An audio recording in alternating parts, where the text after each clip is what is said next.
before I say that, I was going to say referrals. I think referrals are big. My estate lawyer, Tiffany, referred me I needed a general business lawyer. Mm-hmm. This is like 3-4 years ago.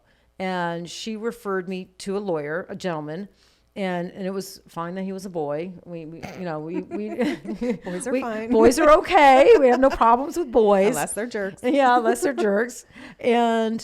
But when we started telling him what we needed, it turns out he was an employment attorney. Right. And so he was very forthright and upcoming and said, this is not my wheelhouse. My specialty is this.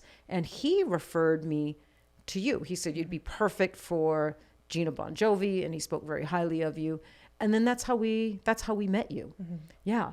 So when you were talking earlier about some attorneys will dabble in this and dabble in this, and they'll take on whatever comes to them.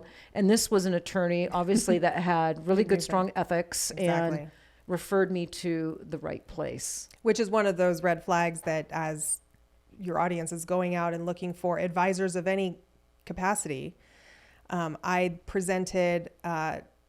was presenting for a while back at the law school I attended about how to start your own law firm and how to go out and get clients and things like that. And this guy that I went to school with handed me his business card. And on the front of the business card was all his contact information. On the back of the business card was literally every single potential practice area on planet Earth listed. that he did. And I looked at him and I said, do you do all of this, including like maritime law?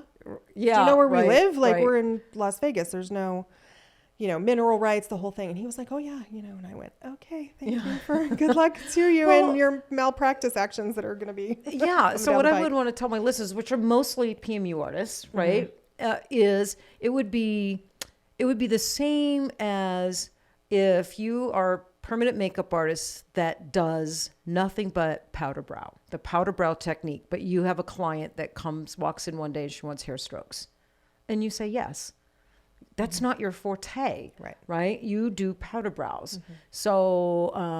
So it's sort of the same thing. So I guess that's the first advice we would give listeners if they're looking for a lawyer is they want to pair themselves with a lawyer that specializes in their type of business. Right.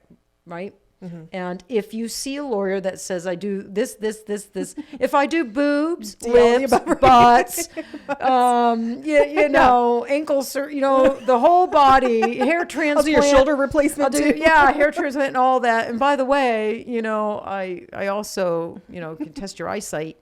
Better one or better two? Yeah. Then run. You want a lawyer that specializes in what you're and you're needing. a good example of somebody who's recognized that you have. So you've got an attorney that only handles your trademark work, and you've got an attorney who, and employment law, as an example, does fall under kind of general business law, and we know enough to be dangerous. But as something gets too complicated, we will enlist the help of I think I might know the lawyer you're talking about. We'll enlist the help of that employment lawyer, right? Because we also know, even though we do practice broadly in business, we also know where our boundaries are. And we're similarly honest with clients to say, this is not in my wheelhouse. This is not in my wheelhouse. Yeah. We can still serve as your point of contact. We're not just going to dump you off on somebody unless it's appropriate. Yeah.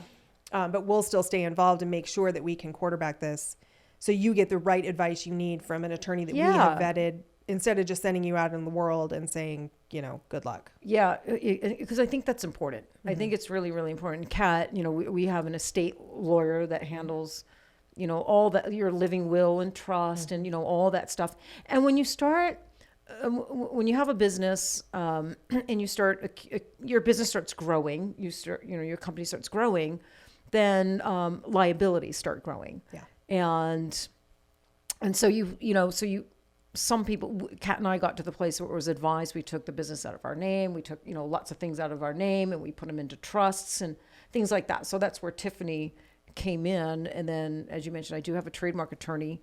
And now I have you, who's like my contracts and, other things like that I need for, business. And so all that stuff. So I think that's really, really, really important.